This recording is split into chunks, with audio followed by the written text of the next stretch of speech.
Good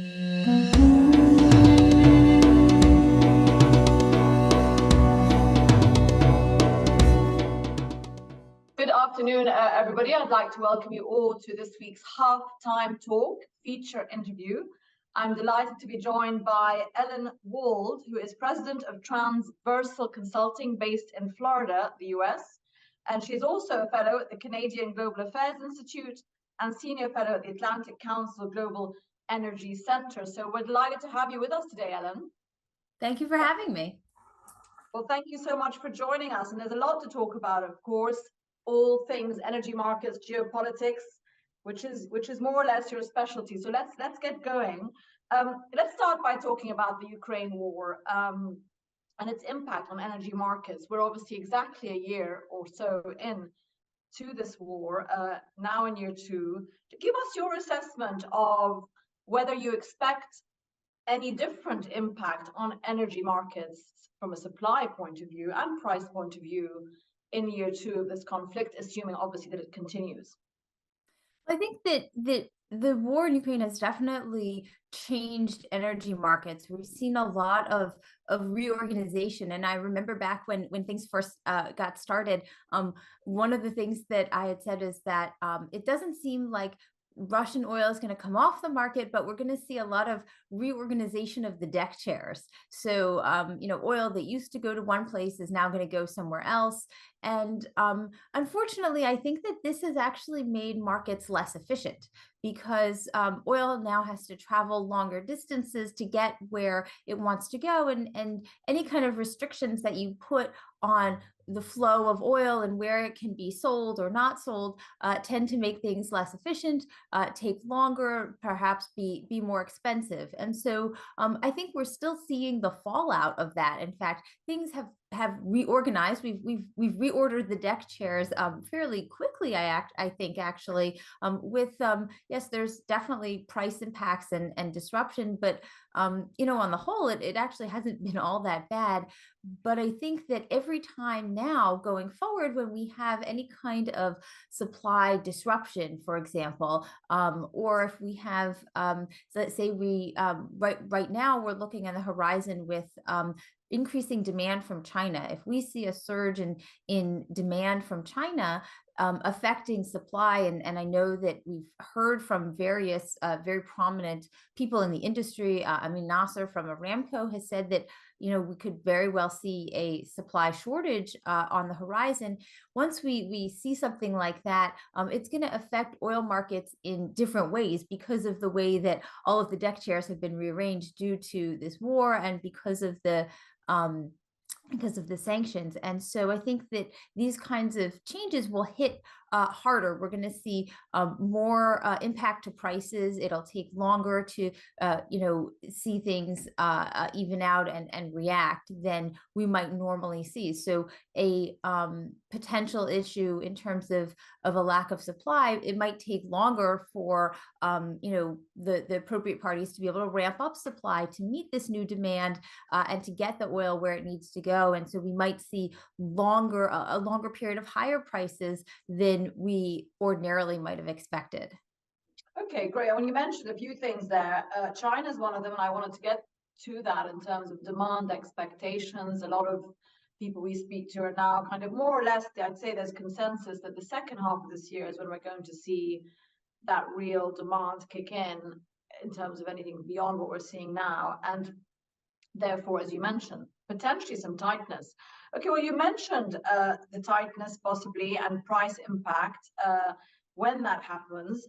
Let's talk a bit about that OPEC. I wanted to get them a bit later, but let's talk about supply and capacity in terms of OPEC, OPEC plus, and Russia's obviously in that group, the OPEC plus group. It's recently announced a cut in production over and above what OPEC had announced last year. What feedback do you have of how they're forecasting or predicting what may happen in the second half of this year? Can they meet that extra demand without Russian supply?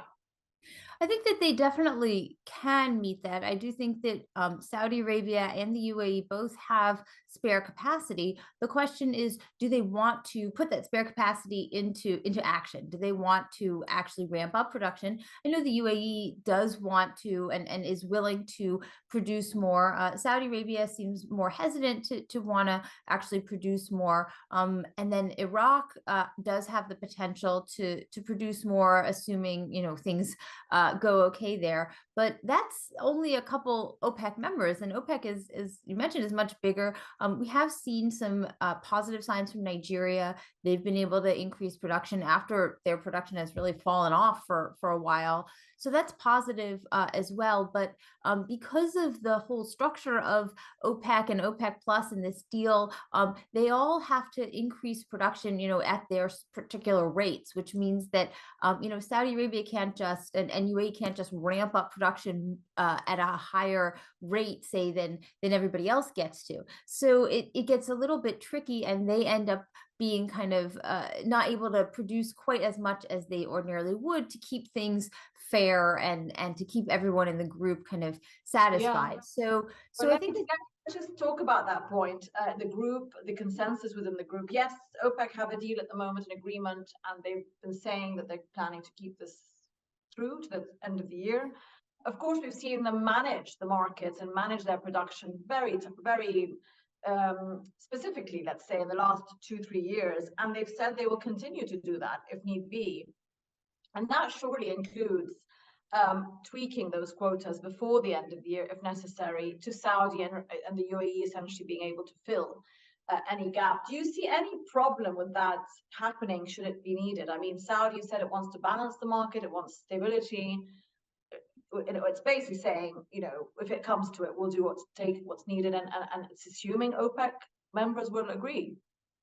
I do think that OPEC will end up agreeing if they do need to increase production. I'm not concerned that the group is going to really throttle and hold in their production if prices are soaring out of control, because that's not good for them either. They, first of all, they do want to make more money, and they can make more money selling more oil at say $95 a barrel than they could selling less oil, even if prices are in the triple digits. So there is kind of this sweet spot, but they do have an incentive to keep prices from going out of control, because if it gets too high, that really can kill demand, send the world into a recession. That's not good for them either. So I think that they really do have a kind of sweet spot they'd like to keep prices in. I do believe we're currently in that sweet spot, but it could go a bit higher. I do think that once we hit triple digits there,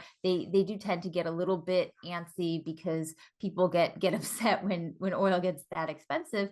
And also China and India, they really can't afford oil at that price, that high to keep up their economic growth. And that will also incentivize them to buy a lot more cheap Russian oil, as opposed to the contracts they have for, say, Arab light oil. So I do think there is an incentive for Saudi Arabia, UAE, and the like to keep oil prices from spinning too far out of control. I do think that they will be keeping a very close eye, though, on US production, because it's clear that the Saudi oil minister is very attuned to what has happened in the past, and kind of preventing what the problems that he had in particular from happening again. So he in particular is going to want to make sure that US production doesn't re-enter this kind of growth at all costs mentality that they had previously, which led to huge amounts of production at levels that weren't even necessarily profitable for US producers. And I think that that US production it's very, very low chances that we'll ever see that happening again. Producers are being very, very disciplined. There's also a lot more regulation. They're experiencing a lot of supply chain constraints. US production is really not in danger of kind of spinning wildly. So OPEC, doesn't, I think, have to be too concerned about that. And so they can, increase their own production. And I do think that we will see that happen. I think the UAE wants that. Saudi Arabia is definitely willing to, if they see a need. And if we see prices starting to get really high. I do think we will see growth from them. The big question, though, like you brought up, is Russia. What's Russia going to do? Because Russia's announced they're voluntarily cutting their production in March, despite the fact that their oil is in quite high demand in India. India is a huge new customer for Russia. They've opened this huge new market. China is buying a lot of Russian oil as well. It's not as if the West doesn't want Russian oil on the market. They do. In fact, they're more than happy to buy, oil products made from Russian oil, as long as it's not made in Russia. They'll happily buy it if it's made in Turkey or Indonesia or anywhere else. It's kind of a bizarre way of looking at this. It's not the same as the Iran sanctions, and so. Well, so let me just stop you there, because you're touching on so many things there, which again, they're on my list. So you're covering a lot of ground. Fantastic. You mentioned US production, which I wanted to ask you about. Of course, just to retract a bit back to the OPEC thing, which again, we had the US last when prices were higher. They were pressuring OPEC to increase production, because kind of laying it on OPEC to solve the problem. At the end of the day, it's demand supply solved the problem and everything calmed down a bit, of course, but you have this. And I wanted to ask you about US energy policy. We'll get on to that. You mentioned Russia, etc. And also, all the geopolitics of this is very important. But let's just talk a bit about US energy policy, because, President Biden has been obviously pushing the energy transition policy. He has been withdrawing certain sort of licenses for US production. You just mentioned US production is not expected ever to go back to what it was, so it's not a threat to OPEC in that sense, and producers have other considerations. But where is US energy policy at now, given the experience it had last year with high prices, and it's a slight swerve, if you like, to focusing on price reduction rather than the sort of energy transition agenda? And where do you think that stands at the moment? So I think U.S. production and energy policy is in a difficult space right now, because right now it's actually pretty high. The U.S. is the largest oil producer in the world right now, and so we are producing a lot of oil. We're not quite at the level we were, pre-pandemic, where we were almost we were a little over 13 million barrels a day, but we're still pretty high. The issue really that we're seeing is twofold.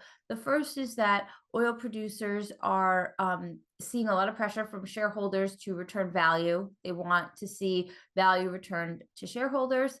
And so they're very hesitant to increase production beyond what they really feel is absolutely necessary, so that they can concentrate on putting that value back to the shareholders, as opposed to just reinvesting in more and more production and more growth. The issue is also inflation has hit U.S. producers pretty hard. And so they're spending more money, but they're not necessarily increasing production, because they have to spend more money just to keep up their current rates of production. So steel, for example, costs a lot more. They've got, issues in terms of supply chain. Labor costs more. And so we're seeing increases in capital expenditures, but not necessarily a lot of increase in production. So you have to really keep an eye on what's actually happening, as opposed to just the total amount being spent. And producers are also, and we've seen this in the Dallas Fed does a really great survey of energy producers in their region, and that includes the Permian, which is the big point of U.S. shale production. And a lot of the producers, they answer these questions and they express concern about regulation. They feel that even though the Biden administration says we want more oil, that their actions are very much arrayed against the oil producers as a whole. So they think, they want more oil now, but they don't want us to be able to grow and have a future. And so why would you, in their minds, why would you invest more money in growing production when you feel like the current administration wants to put you out of business, say, in 10 years? And, they're not just looking at the next year or the next 2 years, they're looking at the future of their business. And so in that respect, it makes sense. There's also been a lot of confusion in terms of regulation. The Biden administration says we are going to change the methane regulations. So the regulations about how much methane you are allowed to emit. And then they say they're going to change it, but then they don't issue the actual regulation. So if you're a producer sitting there, how do you know how many more wells you can put into production if you don't know how much methane you're going to be allowed to emit? And you might get hit with some huge fine because it turns out that you're emitting too much methane. And that I think is a big issue. That probably translates across to other producers, not just in the US, independent IOCs, BP, etc., who've recently been, because of the energy transition restrictions, let's say, that are coming on methane or anything else.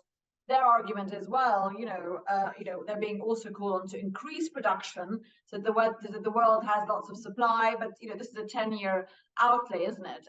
And so why should they put all their dollars now into that if they're going to be shut down one way or another? Precisely. Ellen, you mentioned sanctions. I want to come back to that the Russian sanctions, as we know, in the price caps have been designed so that the oil does continue to flow. The West always wanted that to happen, but hopefully also hurting Russia's revenues to an extent, if possible. And you mentioned they're very different from sanctions on Iran. So let's talk about Iran.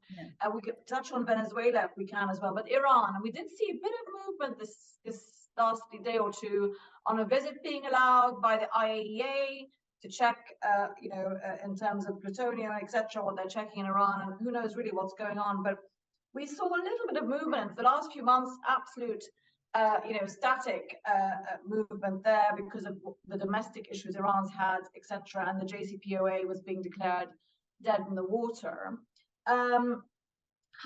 Let's look at it from the point of view of US-Iran sort of negotiation on that matter, but let's please bring in the Gulf as well into that, because of course you've got the US-Saudi relationship, which one could argue has had a little bit of a wobble in the last few months because of Saudi taking its own independent sort of oil policy, sort of slapping in the face, if you like, the US last year at some point, and of course the Gulf-Iran relationship. So where are we at with the JCPOA?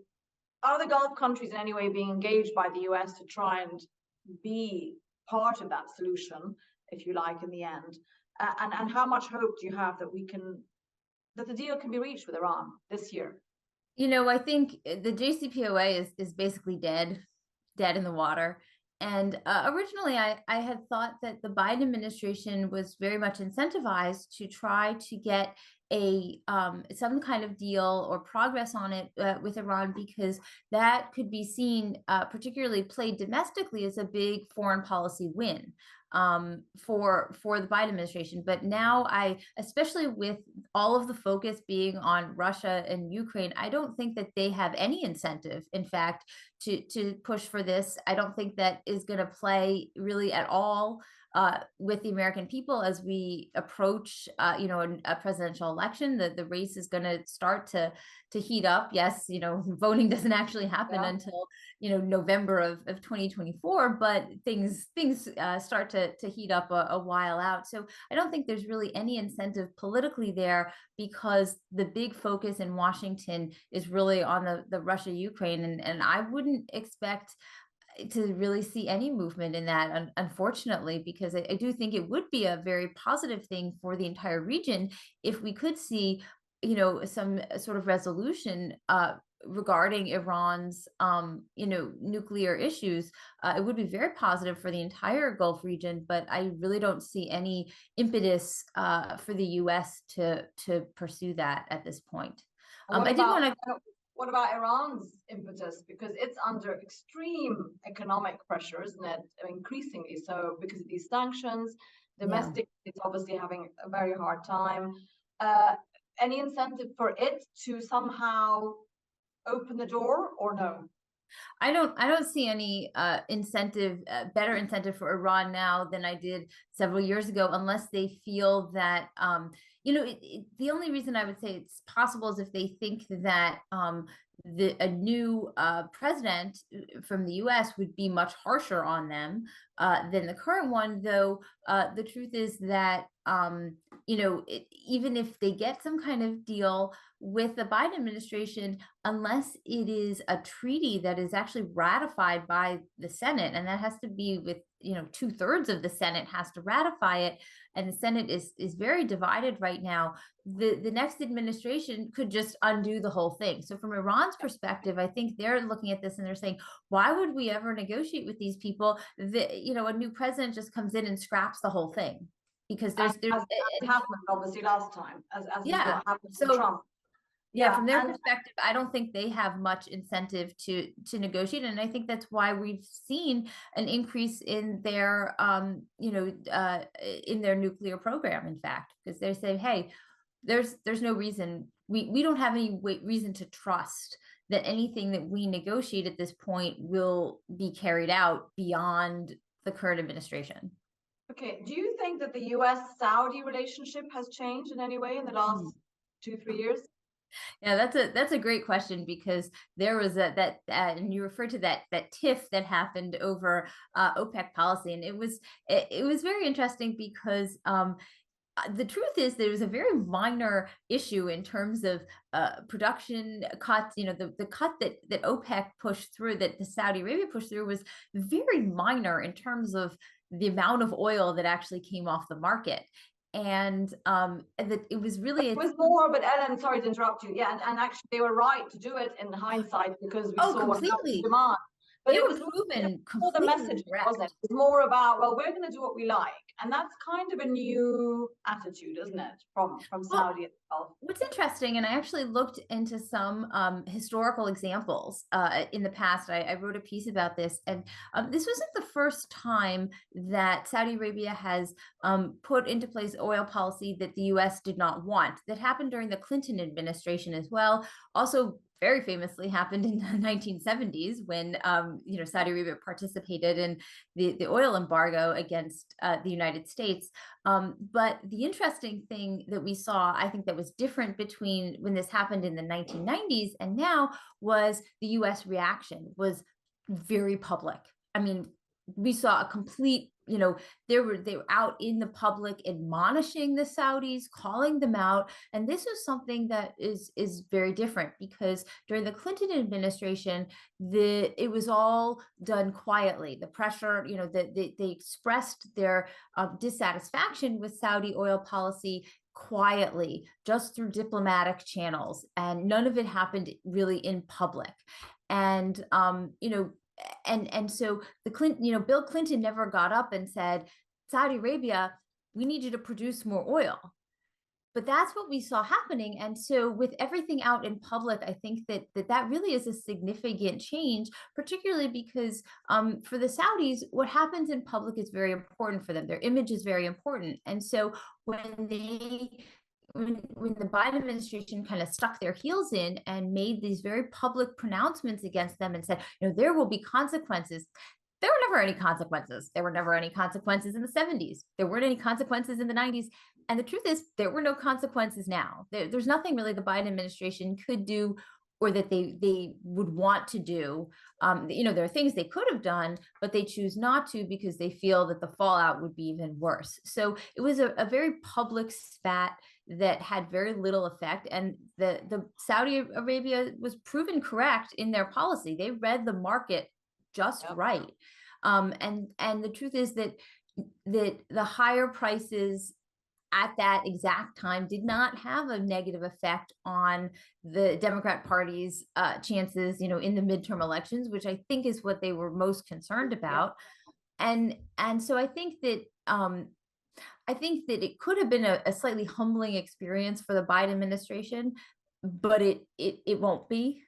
And I think that we're seeing a new kind of chapter in US-Saudi relations, where everything that used to happen quietly is now happening out loud in public. And that And do you, puts the and do you- Saudis in a different place, because that's very difficult for them to deal with. Yeah. Do you think that the US, and then very quickly, I know we're running out of time, and I Yeah. just want to talk about one more thing after this. But do you, you know, would you say the US's presence in the Middle East and Gulf is really as strong as ever? I mean, in that sense, you know, a lot of people were saying 2-3 years ago, you know, it's withdrawal from the region, it's had enough, it's failed in many ways. In some of the wars that it's participated in, and it's got to focus on China basically, and that's a bigger threat. So do you feel like the US's historical relationship with the region has taken a shift? I do. I think not in terms of US military presence so much, but I do think that in terms of the economic relationship. So it used to be, you know, the US was a huge buyer of Middle Eastern oil. And that was kind of, it was this consumer producer relationship, and the US was the consumer, and the Gulf countries, Saudi Arabia, Middle East, they were the producers. Now the US is a huge producer, and we have I think that the administration is still stuck in the old just consumer producer relationship. They don't realize that the US is a huge consumer of oil generally, but it's also a big producer. And that means that from the Middle Easterners' perspective, the US is not their biggest customer now. No. It's China, it's you know, it's Asia. And so that means that they've got to cultivate other relationships. So Saudi Arabia looks at this and they say, yeah, it used to be that the US was our biggest consumer and we needed to really you know, cultivate that relationship. But now we've got China as a huge customer, and we've got to pay attention to them and cultivate that relationship. And that plays out in, you know, the US saying, well, we want you to do this. And the Saudis are thinking, well, why should we? You're not our biggest customer. Our biggest customer is over there, is in Asia. And so I think that from the Saudi perspective, they've got more customers. They want to cultivate their relationship with China, with India, with these emerging markets. And so the US is no longer their most important customer. And I do think it would help, I think, US policy to think about it in different terms, because they might have a more delicate, I think, relationship with the Saudis that would serve their interests more, to put it diplomatically. And they don't quite realize how things have changed for Saudi Arabia and in the oil market in general. Okay, well, Ellen Wald, I think we're going to stop there on that diplomatic note. I did want to touch on China and Russia, but we'll leave that for another time. Ellen Wald, Yes. President of Transversal Consulting, thank you so much for joining us today on Halftime. Thank you for having me. Great to have you. Thank you.